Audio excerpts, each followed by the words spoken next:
শরৎচন্দ্র চট্টোপাধ্যায়ের লেখা অভাগীর স্বর্গ। ঠাকুরদাস মুখোপাধ্যায়ের বর্ষীয়সী স্ত্রী 7 দিনের জ্বরে মারা গেলেন। বৃদ্ধ মুখোপাধ্যায় মহাশয় ধানের কারবারে অতিশয় সঙ্গতিপন্ন। তার 4 ছেলে 3 মেয়ে, ছেলেমেয়েদের ছেলেপুলে হইয়াছে। জামাইরা প্রতিবেশীর দল, চাকর বাকর, সে যেন একটা উৎসব বাঁধিয়া গেল। সমস্ত গ্রামের লোক ধুমধামের শবযাত্রা ভিড় করিয়া দেখিতে আসিল। মেয়েরা কাঁদিতে কাঁদিতে মায়ের 2 পায়ে গাঢ় করিয়া আলতা এবং মাথায় ঘন করিয়া সিঁদুর লেপিয়া দিল। বধূরা ললাট চন্দনে চর্চিত করিয়া বহুমূল্য বস্ত্রে শাশুড়ির দেহ আচ্ছাদিত করিয়া দিয়া আঁচল দিয়া তাহার শেষ পদধূলি মুছাইয়া লইল। পুষ্পে, পত্রে, গন্ধে, মাল্যে, কলরবে মনে হইল না এ কোনো শোকের ব্যাপার। এ যেন বড় বাড়ির গৃহিণী 50 বর্ষ পরে তার একবার নতুন করিয়া তাহার স্বামী গৃহে যাত্রা করিতেছেন। বৃদ্ধ মুখোপাধ্যায় শান্তমুখে তাহার চিরদিনের সঙ্গিনীকে শেষ বিদায় দিয়া অলক্ষ্যে 2 ফোঁটা চোখের জল মুছিয়া শোকার্ত কন্যা ও বধূগণকে সান্ত্বনা দিতে লাগিলেন।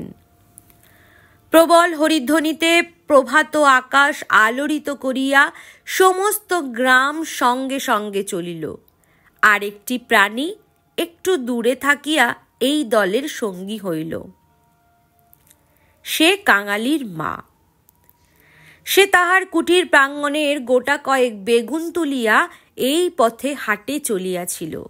এই দৃশ্য দেখিয়া আর নড়িতে পারিল না। রহিল তাহার হাটে যাওয়া, রহিল তাহার আঁচলে বেগুন বাঁধা। সে চোখের জল মুছিতে মুছিতে সকলের পিছনে শ্মশানে আসিয়া উপস্থিত হইল। গ্রামের একান্তে গরুর নদীর তীরে শ্মশান। সেখানে পূর্বাহ্নেই কাঠের ভার, চন্দনের টুকরা, ঘৃত, মধু, ধূপ, ধুনা প্রভৃতি উপকরণ সঞ্চিত হইয়াছিল। কাঙালির মা ছোট জাত, দুলের মেয়ে বলিয়া কাছে যাইতে সাহস পাইল না। তফাতে একটা উঁচু ঢিপির মধ্যে দাঁড়াইয়া সমস্ত অন্ত্যেষ্টিক্রিয়া প্রথম হইতে শেষ পর্যন্ত উৎসুক আগ্রহে চোখ মেলিয়া দেখিতে লাগিল। প্রশস্ত পর্যাপ্ত চিতার পরে যখন সব স্থাপিত করা হইল, তখন তাহার রাঙা পা দুখানি দেখিয়া তাহার 2 চক্ষু জুড়াইয়া গেল। ইচ্ছা হইল ছুটিয়া গিয়া 1 বিন্দু আলতা মুছাইয়া লইয়া মাথায় দেয়।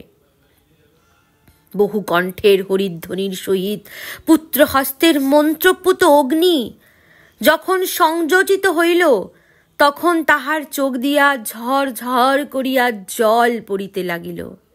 মনে মনে বারংবার বলিতে লাগিলেও, ভাগ্যিমানী মা, তুমি স্বর্গে যাচ্ছ, আমাকেও আশীর্বাদ করে যাও, আমিও যেন এমনি কাঙালির হাতের আগুনটুকু পাই। ছেলের হাতের আগুন, সে তো সোজা কথা নয়। স্বামী, পুত্র, কন্যা, নাতি নাতনি, দাস দাসী, পরিজন সমস্ত সংসার উজ্জ্বল রাখিয়া এই যে স্বর্গারোহণ দেখিয়া তাহার বুক ফুলিয়া উঠিতে লাগিল। এ সৌভাগ্যের সে যেন আর ইয়ত্তা করিতে পারিল না। সদ্য প্রজ্বলিত চিতার অজস্র ধোঁয়া নীল রঙের ছায়া ফেলিয়া ঘুরিয়া ঘুরিয়া আকাশে উঠিতেছিল। কাঙালির মা ইহারই মধ্যে ছোট একখানি রথের চেহারা যেন স্পষ্ট দেখিতে পাইল। গায়ে তাহার কত না ছবি আঁকা, চূড়ায় তাহার কত না লতা পাতা জড়ানো। ভিতরে কে যেন বসিয়া আছে, মুখ তার চেনা যায় না, কিন্তু সিথায় তাহার সিঁদুরের রেখা, পদতল 2টি আলতায় রাঙানো।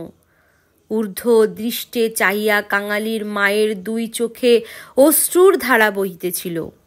এমন সময় একটি বছর 14-15 ছেলে তাহার আঁচলে টান দিয়া কহিল, হেতাই তুই দাঁড়িয়ে আছিস মা, ভাত রাঁধবি নে? মা চমকিয়া ফিরিয়া চাহিয়া কহিল, রাঁধবো খন রে, হঠাৎ উপরে আঙুল নির্দেশ করিয়া ব্যগ্রস্বরে কহিল, দেখ দেখ বাবা, বামুন মা ওই রথে চড়ে স্বর্গে যাচ্ছে। ছেলে বিস্ময়ে মুখ তুলিয়া কহিল, কই? ক্ষণকল নিরীক্ষণ করিয়া শেষে বলিল, তুই খেপেছিস? ও তো ধুয়া। রাগ করিয়া কহিল, বেলা দুপুর বাজে, আমার খিদে পায় না বুঝি? এবং সঙ্গে সঙ্গে মায়ের চোখে জল লক্ষ্য করিয়া বলিল, বামুনদের গিন্নি মরছে, তুই কেন কেঁদে মরিস মা?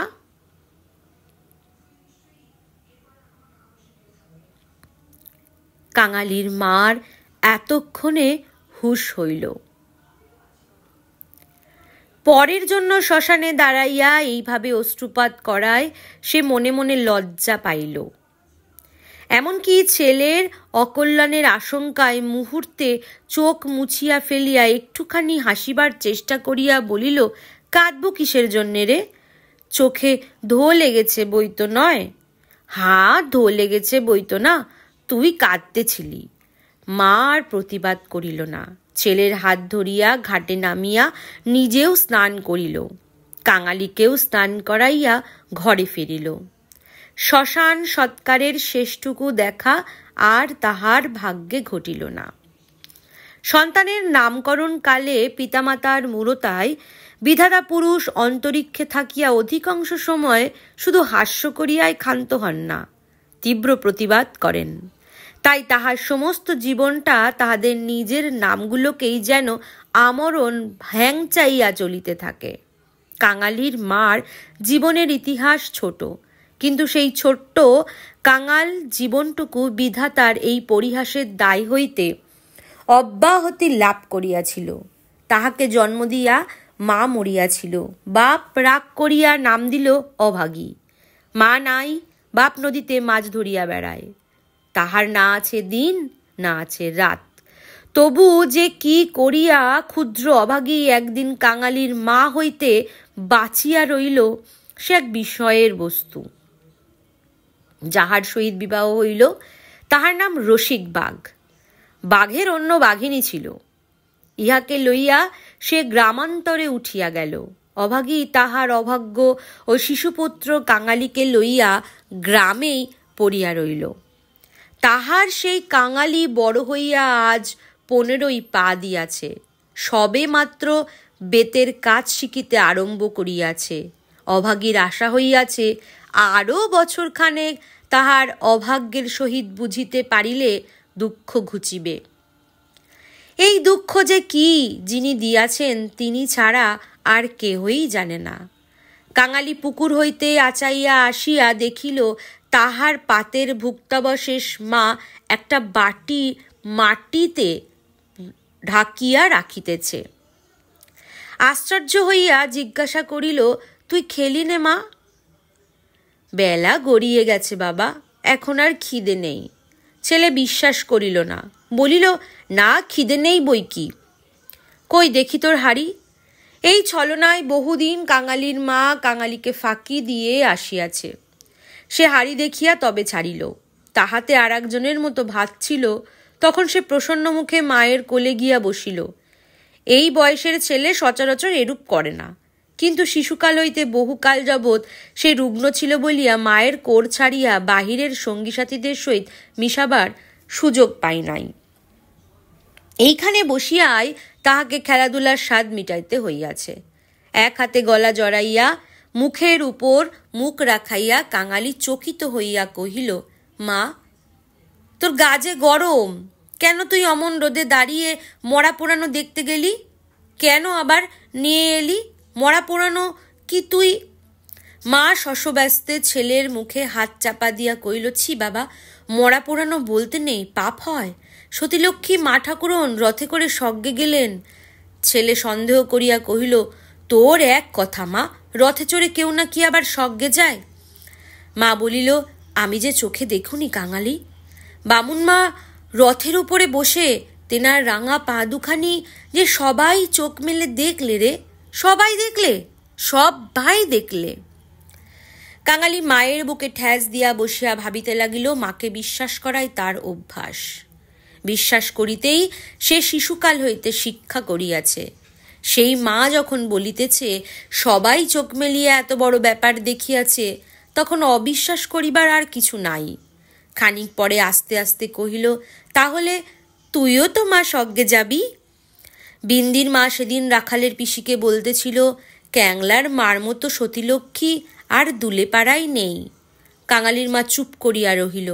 কাঙালি তেমনি ধীরে ধীরে কহিতে লাগিল, বাবা যখন তোরে ছেড়ে দিলে তখন তোরে কত লোকে তো নিকে করতে সাদাসাদি করলে, কিন্তু তুই বললি না, বললি কাঙালি বাঁচলে আমার দুঃখ ঘুচবে। আবার নিকে করতে যাব কিসের জন্যে? হ্যাঁ মা, তুই নিকে করলে আমি কোথায় থাকতুম? আমি হয়তো না খেতে পেয়ে এতদিনে কবে মরে যেতুম। মা ছেলেকে দুই হাতে বুকে চাপিয়া ধরিল।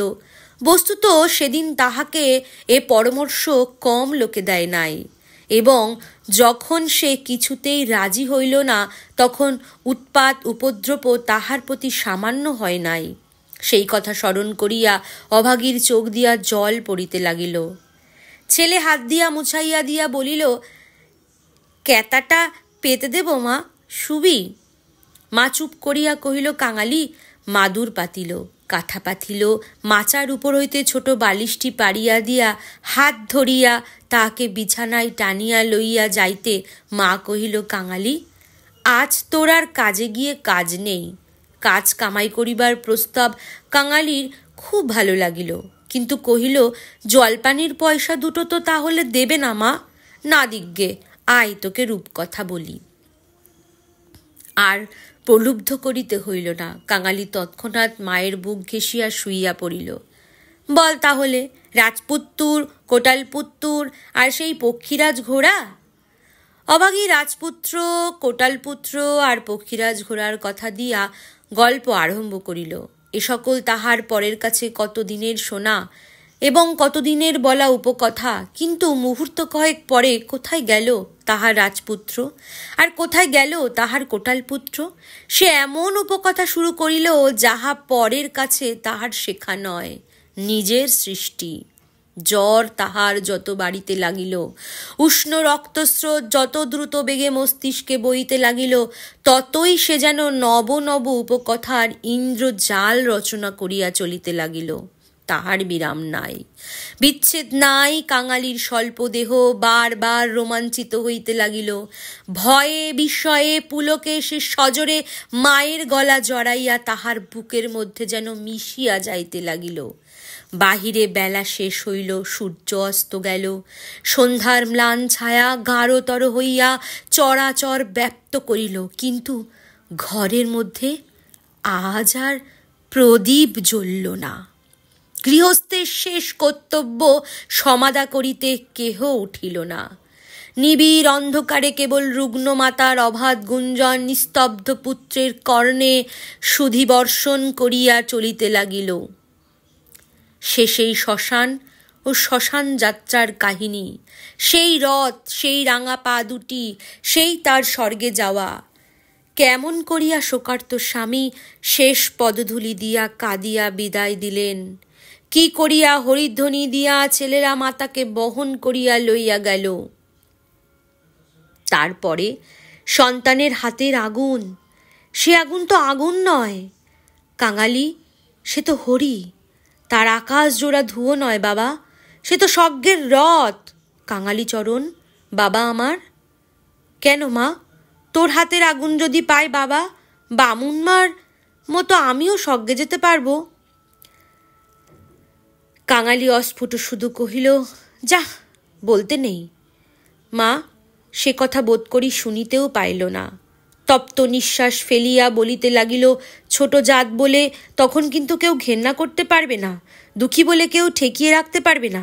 ইস, ছেলের হাতের আগুন, রথকে সে আসতেই হবে। ছেলের মুখের ওপর মুখ রাখিয়া ভগ্ন কণ্ঠে কহিল, বলিস নে মা, বলিস নে, আমার বড্ড ভয় করে। মা কহিল, আর দেখ কাঙালি, তোর বাবাকে ধরে আনবি, অমনি যেন পায়ের ধুলো মাথায় দিয়ে আমাকে বিদায় দেয়, অমনি পায়ে আলতা, মাথায় সিঁদুর দিয়ে। কিন্তু কে বা দেবে? তুই দিবি না রে কাঙালি? তুই আমার ছেলে, তুই আমার মেয়ে, তুই আমার সব।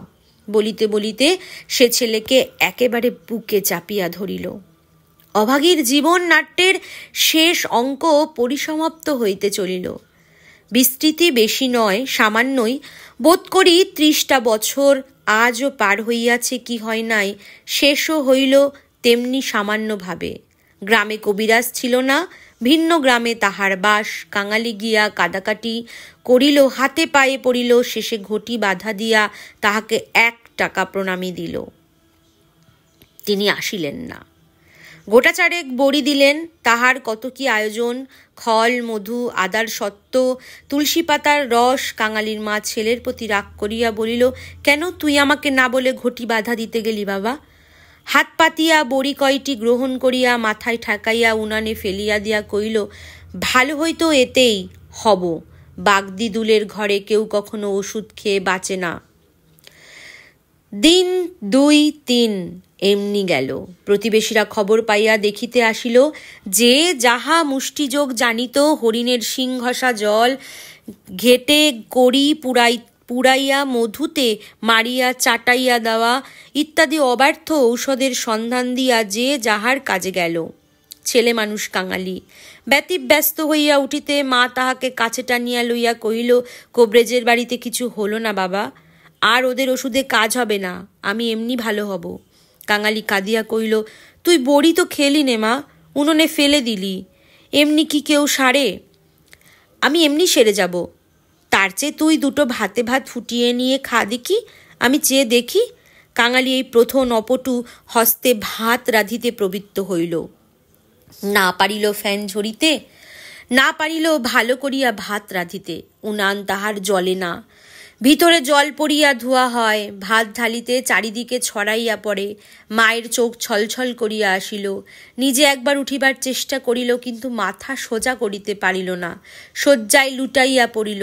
খাওয়া হইয়া গেলে ছেলেকে কাছে লইয়া কি করিয়া কি করিতে হয় বিধিমতে উপদেশ দিতে গিয়া তাহার ক্ষীণ কণ্ঠ থামিয়া গেল। চোখ দিয়া কেবল অবিরল ধারে জল পড়িতে লাগিল। গ্রামের ঈশ্বর নাপিত নারী দেখিতে জানিত। পরদিন সকালে সে হাত দেখিয়া তাহারই সম্মুখে মুখ গম্ভীর করিল, দীর্ঘশ্বাস ফেলিল এবং শেষে মাথা নাড়িয়া উঠিয়া গেল। কাঙালির মা ইহার অর্থ বুঝিল, কিন্তু তাহার ভয় হইল না। সকলে চলিয়া গেলে সে ছেলেকে কহিল, এইবার একবার তাকে ডেকে আনতে পারিস বাবা? কাকে মা? ওই যে রে, ও গায়ে যে উঠেছে। কাঙালি বুঝিয়া কহিল, বাবাকে? অভাগী চুপ করিয়া রইল। কাঙালি বলিল, সে আসবে কেন মা? অভাগীর নিজেরই যথেষ্ট সন্দেহ ছিল, তথাপি আস্তে আস্তে কহিল, গিয়ে বলবি মা শুধু একটু তোমার পায়ের ধুলো চায়। সে তখনই যাইতে উদ্যত হইলে সে তাহার হাতটা ধরিয়া ফেলিয়া বলিল, একটু কাদা কাটা করিস বাবা, বলিস মা যাচ্ছে। একটু থামিয়া কহিল, ফেরবার পথে অমনি নাপতে বৌদির কাছ থেকে একটু আলতা চেয়ে আনিস কাঙালি, আমার নাম করলেই সে দেবে, আমাকে বড় ভালোবাসে। ভালো তাহাকে অনেকেই বাসিত। জ্বর হওয়া অবধি মায়ের মুখে সেই কয়টা জিনিসের কথা এতবার এত রকম করিয়া শুনিয়াছে যে সে সেই খান হইতে কাঁদিতে কাঁদিতে যাত্রা করিল। পরদিন রসিক দুলে সময় মতো যখন আসিয়া উপস্থিত হইল, তখন অভাগীর আর বড় জ্ঞান নাই। মুখের পরে মরণের ছায়া পড়িয়াছে। চোখের দৃষ্টি এ সংসারের কাজ সারিয়া কোথায় কোন অজানা দেশে চলিয়া গেছে। কাঙালি কাঁদিয়া কহিল, মা গো, বাবা এসেছে, পায়ের ধুলো নেবে না? মা হয়তো বুঝিল, হয়তো বুঝিল না। হয়তো বা তাহার গভীর সঞ্চিত বাসনা সংস্কারের মতো তাহার আচ্ছন্ন চেতনায় ঘা দিল। এই মৃত্যু পথ যাত্রী তাহার অবশ্য বাহুখানি শয্যার বাহিরে হাত পাতিল। রসিক হতবুদ্ধির মতো দাঁড়াইয়া রহিল। পৃথিবীতে তাহারও পায়ের ধুলার প্রয়োজন আছে? ইহাও কেহ নাকি চাহিতে পারে? তাহার কল্পনার অতীত। বিন্দির পিসি দাঁড়াইয়া ছিল। সে কহিল, দাও বাবা, দাও একটু পায়ের ধুলো। রসিক অগ্রসর হইয়া আসিল। জীবনে যে স্ত্রীকে সে ভালোবাসা দেয় নাই, অনশন বসন দেয় নাই, কোন খোঁজ খবর করে নাই, মরণকালে তাহাকে সে শুধু একটু পায়ের ধুলা দিতে গিয়া কাঁদিয়া ফেলিল। রাখালের মা বলিল, এমন সতীলক্ষ্মী বামুন কায়েতের ঘরে না জন্মে ও আমার দুলের ঘরে জন্মালো কেন? এইবার ওর একটু গতি করে দাও বাবা। ক্যাংলার হাতের আগুনের লোভে ও যেন প্রাণটা দিলে। অভাগ্যের দেবতা অগোচরে বসিয়া কি ভাবিলেন জানি না, কিন্তু ছেলে মানুষ কাঙালির বুকে গিয়া এ কথা যেন তীরের মতো বিধিল। সেদিন দিনের বেলাটা কাটিল, প্রথম রাত্রিটাও কাটিল, কিন্তু প্রভাতের জন্য কাঙালির মা আর অপেক্ষা করিতে পারিল না। কি জানি এত ছোট জাতের জন্য স্বর্গে রথের ব্যবস্থা আছে কিনা, কিংবা অন্ধকারে পায়ে হাঁটিয়ায় তাহার রওনা হইতে হয়। কিন্তু এটা বোঝা গেল রাত্রি শেষ না হইতেই এ দুনিয়া সে ত্যাগ করিয়া গেছে। কুটির প্রাঙ্গণে একটা বেলগাছ, একটা কুড়ুল চাইয়া আনিয়া রসিক তাহাতে ঘা দিয়াছে কি দেয় নাই, জমিদারের দারোয়ান কোথা হইতে ছুটিয়া আসিয়া তাহার গালে সশব্দে একটা চর কষাইয়া দিল। কুড়ুল কাড়িয়া লইয়া কইল, শালা, এ কি তোর বাপের গাছ আছে যে কাটতে লেগেছিস? রসিক গালে হাত বুলাইয়া লাগিল। কাঙালি কাঁদো কাঁদো হইয়া বলিল, বাহ, এ যে আমার মায়ের হাতের পোতা গাছ। দারোয়ানজি, বাবাকে খামোকা তুমি মারলে কেন? হিন্দুস্তানি দারোয়ান তাহাকেও একটা অশ্রাব্য গালি দিয়া মারিতে গেল, কিন্তু সে নাকি তাহার জননীর মৃতদেহ স্পর্শ করিয়া বসিয়াছিল, তাই অশৌচের ভয়ে তাহার গায়ে হাত দিল না। হাকাহাকিতে একটা ভিড় জমিয়া উঠিল। কেহই অস্বীকার করিল না যে বিনা অনুমতিতে রসিকের গাছ কাটিতে যাওয়াটা ভালো হয় নাই। তাহারাই আবার দারোয়ানজির হাতে পায়ে পড়িতে লাগিল। তিনি অনুগ্রহ করিয়া যেন একটা হুকুম দেন, কারণ অসুখের সময় যে কেহ দেখিতে আসিয়াছে কাঙালির মা তাহারই হাতে ধরিয়া তাহার শেষ অভিলাষ ব্যক্ত করিয়া গেছে। দারোয়ান ভুলিবার পাত্র নহে। সে হাত মুখ নাড়িয়া জানাইল এ সকল চালাকি তাহার কাছে খাটিবে না। জমিদার স্থানীয় লোক নহেন, গ্রামে তাহার একটা কাছারি আছে, গোমস্তা অধয় রায় তাহার কর্তা। লোকগুলো যখন হিন্দুস্তানিটার কাছে ব্যর্থ অনুনয় বিনয় করিতে লাগিল, কাঙালি ঊর্ধ্বশ্বাসে দৌড়িয়া একেবারে কাছারি বাড়িতে আসিয়া উপস্থিত হইল। সে লোকের মুখে মুখে শুনিয়াছে এলো পিয়াদারা ঘুষ লয়। তাহারা নিশ্চয়ই বিশ্বাস হইল অত বড় অসঙ্গত অত্যাচারের কথা যদি কর্তার গোচর করিতে পারে তো ইহার প্রতিবিধান না হইয়াই পারে না। হায় রে অনবৈজ্ঞ! বাংলাদেশের জমিদার ও তাহার কর্মচারীকে সে চিনত না। সদ্য মাতৃহীন বালক শোকে উত্তেজনায় উদ্ভ্রান্ত হইয়া একেবারে উপরে উঠিয়া আসিয়াছিলেন। বিস্মিত ও ক্রুদ্ধ হইয়া কহিলেন, কে রে? আমি কাঙালি, দারোয়ানজি আমার বাবাকে মেরেছে। বেশ করেছে হারামজাদা, খাজনা দেয়নি বুঝি? কাঙালি কইল, না বাবু মশাই, বাবা গাছ কাটতে ছিল, আমার মা মরেছে বলিতে বলিতে সে কান্না আর চাপিতে পারিল না। সকালবেলায় কান্না কাটিতে অধর অত্যন্ত বিরক্ত হইলেন। ছোড়াটা মরা ছুঁইয়া আসিয়াছে, কি জানি এখানকার কিছু ছুঁইয়া ফেলিল কিনা। ধমক দিয়া বলিলেন, মা মরেছে তো যা, নিচে নেবে দাঁড়া। ওরে কে আছিস রে, এখানে একটু গোবর জল ছড়িয়ে দে। কি জাতের ছেলে তুই? কাঙালি সভয়ে প্রাঙ্গণে নামিয়া দাঁড়াইয়া কহিল, আমরা দুলে। অধর কহিল, দুলে? দুলের মরায় কাঠ কি হবে শুনি? কাঙালি বলিল, মা যে আমাকে আগুন দিতে বলে গেছে। তুমি জিজ্ঞেস করো না বাবু মশাই, মা যে সবাইকে বলে গেছে, সকলে শুনেছে যে। মায়ের কথা বলিতে গিয়া তাহার অনুক্ষের সমস্ত অনুরোধ উপরোধ মুহূর্তে স্মরণ হইয়া কণ্ঠ যেন তাহার কান্নাই ফাটিয়া পড়িতে লাগিল। অধর কহিলেন, মাকে পোড়াবি তো গাছের দাম 5 টাকা, আনগে পারবি? কাঙালি জানিত তাহা অসম্ভব। তাহার উত্তরীয় কিনিবার মূল্যস্বরূপ তাহার ভাত খাইবার পিতলের কাশিটি বিন্দির পিসি 1 টাকায় বাধা দিতে গিয়েছে। সে চোখে দেখিয়া আসিয়াছে। সে ঘাড় নাড়িল, বলিল না। অধর মুখখানা অত্যন্ত বিকৃত করিয়া কহিলেন, না তো মাকে নিয়ে নদীর চড়ায় পুঁতে ফেলে গেলে যা। কার বাবার কাছে তোর বাপ কুরুল ঠাকাতে যায়, পাজি হতবাগা নচ্ছর? কাঙালি বলিল, সে যে আমাদের উঠানের গাছ বাবু মশাই, সে যে আমার মায়ের হাতে পোতা গাছ। হাতে পোতা গাছ? পারে বেটাকে গলা ধাক্কা দিয়ে বার করে দিত। পারে আসিয়া গলা ধাক্কা দিল এবং এমন কথা উচ্চারণ করিল যাহা কেবল জমিদারের কর্মচারীরাই পারে। কাঙালি ধুলা ঝাড়িয়া উঠিয়া দাঁড়াইল, তারপর ধীরে ধীরে বাহির হইয়া গেল। কেন সে যে মার খাইল, কি তার অপরাধ ছেলেটা ভাবিয়াই পাইল না। গোমস্তার নির্বিকার চিত্তে দাগ পর্যন্ত পড়িল না, পড়িলে চাকরি তাহার জুটিত না।